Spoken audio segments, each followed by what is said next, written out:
So early last year, NASA releases this photo of our neighboring galaxy, the Andromeda Galaxy, and it's now known as the largest, sharpest image that humankind has ever taken.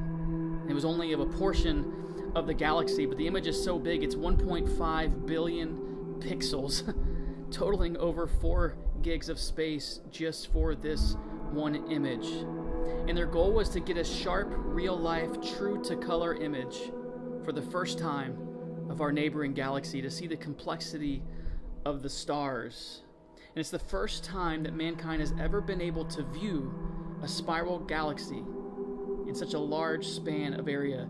The one photo that they took is so large that from the left to the right of the panoramic picture, it totals and spans across an area of over 48,000 light years across.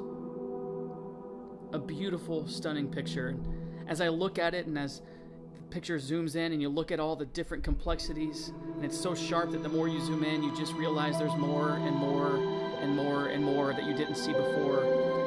I'm reminded as something that I experienced of when I was a little kid. Me and my best friend in Georgia lived in a small town, and our houses were kind of on a country road, and we would hang out all day and have fun and exhaust ourselves at baseball camps and all these sorts of things over the summer. But at night, him and I made a habit of just going outside because it was so dark and looking up into the sky and just talking about how crazy the stars are. And it led me early on in my life to ask some very intense questions about how that stuff got there. And it's actually those types of journeys that brought me into my relationship with God.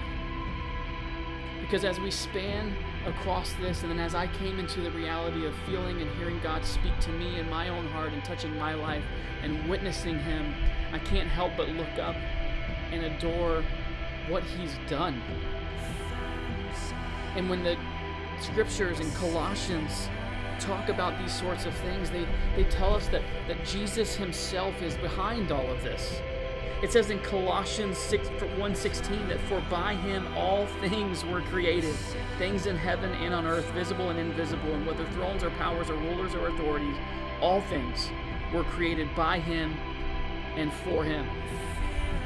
And I don't know about you, but as my life has gone on longer and I've gotten a little bit older and gone through my teenage years and my 20s and now approaching my early 30s, and life gets a little bit more complicated and I've stopped looking up as much.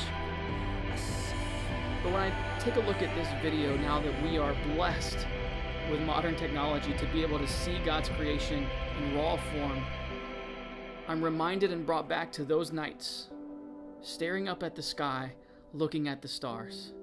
And the question that hits me is the same question that I want to pose to you. Viewing how big God really is, just by viewing the largeness of His creation alone,